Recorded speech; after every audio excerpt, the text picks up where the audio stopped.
Welcome to the Morrison Report.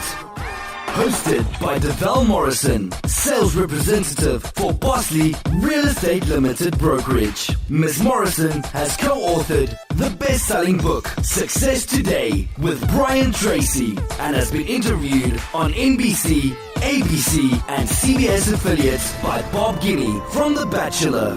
Deval, a real estate investor, has spoken to many attendees at her real estate seminars and is currently ranked in the top 5% of agents in her brokerage.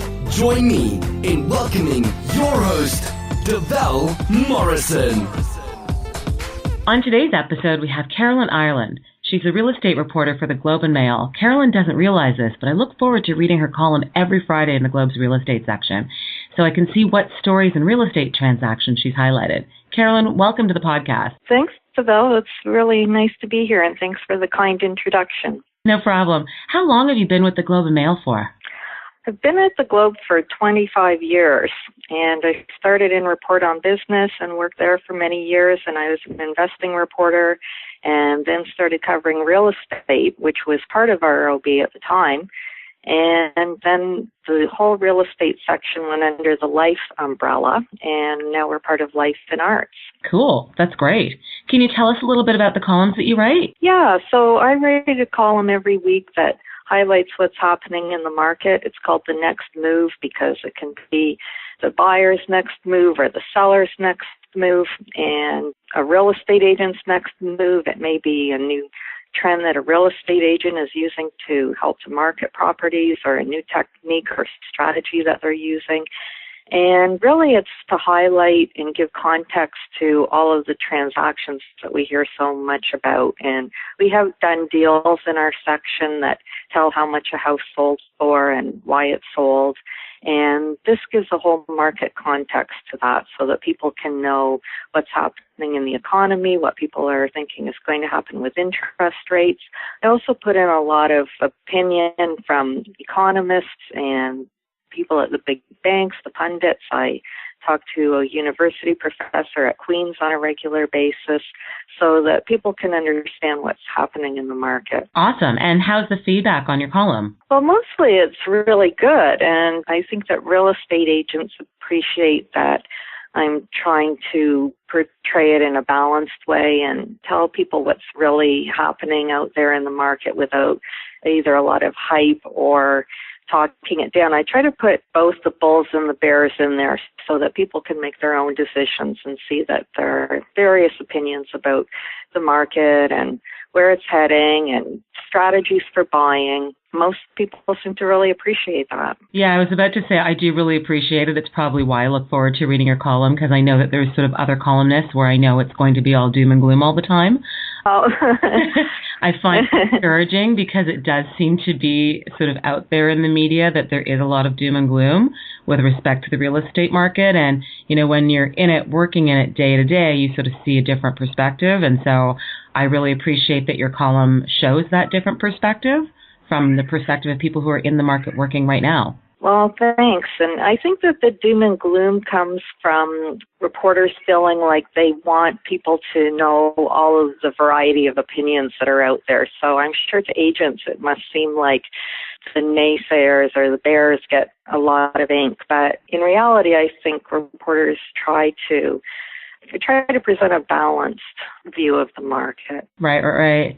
And how did your column get started? Is it something that evolved that way, or how did it begin? It really started to be a very small little column that would be 3 or 4 paragraphs that just go with our done deals at the back of the paper. But there were so many interesting things happening in real estate. It just seemed that every week there would be something new to talk about, like when bully offers came along and nobody had ever heard that term before and knew what they were. There were lots of things to write there. And then there's so many rules and lack of rules around multiple offers too. And some agents are very vocal about that. They think there should be more regulation. So that's a good chance to talk to the Real Estate Council of Ontario and get their opinion. Yeah. And their point of view is that it's always up to the seller and that they don't need to regulate it and they shouldn't and can't regulate the seller. So I think it's really healthy to get those different views out there.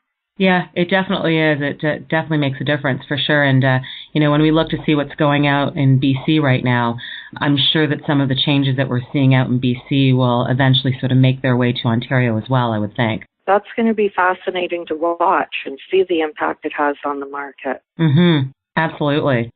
And how do you tend to get your stories? Well, I have a lot of real estate agents that I get to know over time, and if I get the sense that they're going to be telling me what's really happening and that they're honest about things and not just saying the usual phrase like it's a great time to buy or make sure you're working with a licensed realtor. If I can talk to somebody who provides more information and is willing to go deep, that's who I'll talk to. And then as we build a relationship, they come to trust me, and they'll often approach me and say, oh, you won't believe what happened on Manning the other night, or the house that sold on Grace Street, and they'll tell me what's going on in the market. So sometimes I go out for coffee with them. Sometimes it's just a chat over the phone or a quick email, but I find that they're willing to keep me in the loop. And then lots of readers will also send me emails and tell me what's happening with them. I look on Twitter all the time, and if I see something happening, I'll contact an agent or a person in the industry. And go about it that way. Sometimes it's a report generated by one of the big banks, and that will bring fodder for discussion. Very cool. And then in terms of you put together the Home of the Week article, how do you select the homes and the condos that you put into that column? Well, we're always looking for something interesting for readers, and I look at that. I want to take the reader someplace that they won't be able to go on their own. So if you've got a very expensive house, say $25 million on the Bridle Path or $65 million in Oakville, any prospective purchaser has to show their bank records before they can even get in the door, unless they have a known agent to vouch for them. Right. But not anybody can just show up at those houses, and they certainly don't hold open houses. So I like to take readers into those places, but also I'm looking for a really interesting backstory. It could be $1 million house, which in Toronto isn't much anymore, and but it's a really cool coach house that actual horses lived in at one time, and somebody's converted it into a cool place. Or it could be something that was done by a notable architect years ago. But I was looking for an angle that is going to be more interesting than just talking about the granite countertops or the heated floors in the bathroom. Right. Yeah, that does make sense. It gets a little boring after a while. Yeah, I had noticed, I think, in one of your recent columns, you had highlighted a condo. I think it was a condo in City Place that a couple of sellers were looking to sell. I think they were either moving out of town or whatever. There was some sort of life change that they were looking to make a move on.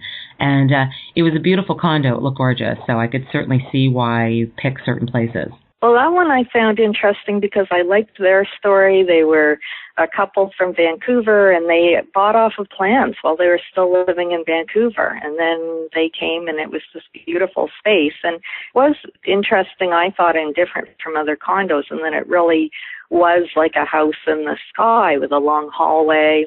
And then it had these amazing views of the CN Tower and these terraces, and they were up on the 50th floor. So I thought that was, another one that readers might wonder, what's it like to see that condo at the top of a building right next to the CN Tower? And this way you get to see it from the owner's point of view. Yeah, absolutely. I mean, there's definitely, I would say, a condoization, if it were, of the downtown Toronto core. I mean, recently I met a couple from Vancouver that bought a 6,000 square foot condo on Wellington.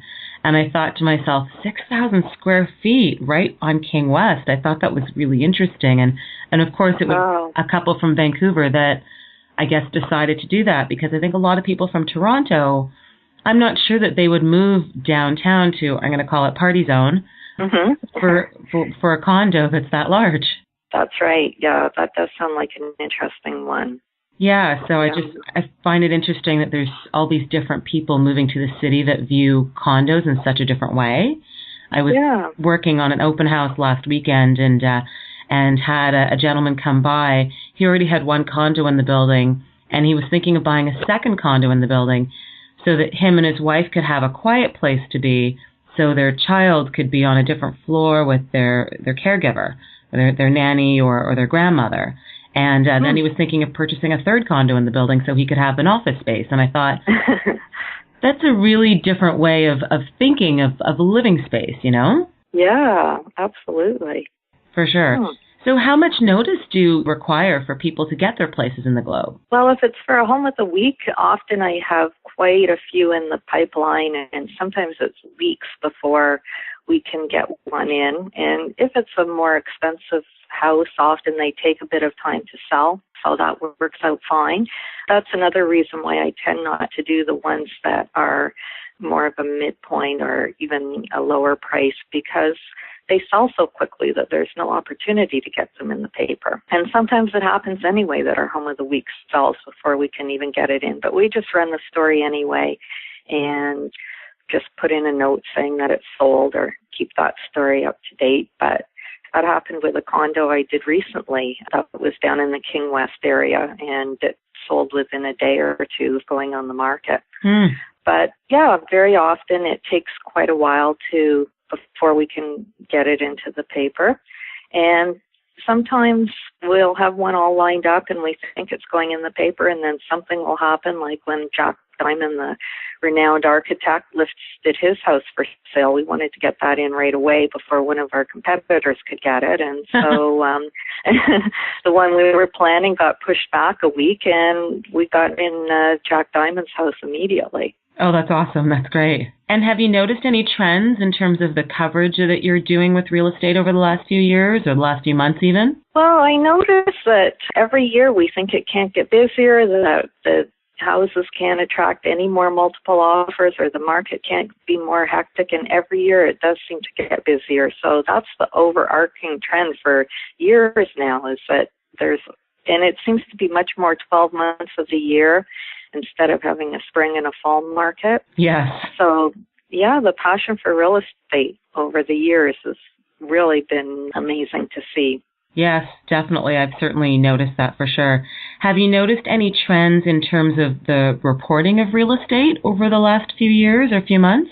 I don't feel that the reporting of real estate has changed so much as it's just a matter of trying to keep up with the latest twists and turns. And, you know, I mentioned that bully offers were a new strategy several years ago, and then the strategy switched to everybody was doing bully offers, right, and that the offer dates started to become irrelevant. So that was another trend. So there's always something new, it seems, happening in the market. The big move to the 905 was also another story that people didn't see coming. All of a sudden there were multiple offers happening out there, whereas in the past they'd only been in downtown Toronto. And now condos in the 905 are starting to become a story. So always seems to be moving and changing, and people's lives change. So we're always going to see that, I think. Absolutely. And then what about any trends you've noticed, I guess, sort of in the print medium itself? I mean, you know, there's always sort of the doom and gloom that, oh, print is dying. So I guess, what are your thoughts about that? Well, definitely we're putting a lot more emphasis on digital at the Globe and Mail, and we definitely have loyal readers who want print, and they're our most loyal readers, and they want the paper every day, and they like the experience of reading the paper. But lots of people never pick up a newspaper, especially younger generations, and they want a really good, clean interface on their phone and or their desktop computer if they're working at an office. And so more and more we're catering to that and rearranging our deadlines and rearranging our editing desks and everything we do within the Globe to move towards the digital world. Interesting. I guess I'm one of those people, I don't want to say older, but I'm one of those people that like getting my paper every single day. I like the print medium. I like to be able to open up the paper as I'm enjoying my breakfast, my protein shake in the morning. I want to be able to flip through the newspaper. Maybe it's a tactile thing that I like. I like to be able to hold something. I don't want to read everything on my phone. I think I'm noticing more and more I'm getting a lot of my news from Facebook. Yeah. That's another big driver of news right now. That's right. And they have a lot of clout, and Yeah, and you make a really good point that a lot of people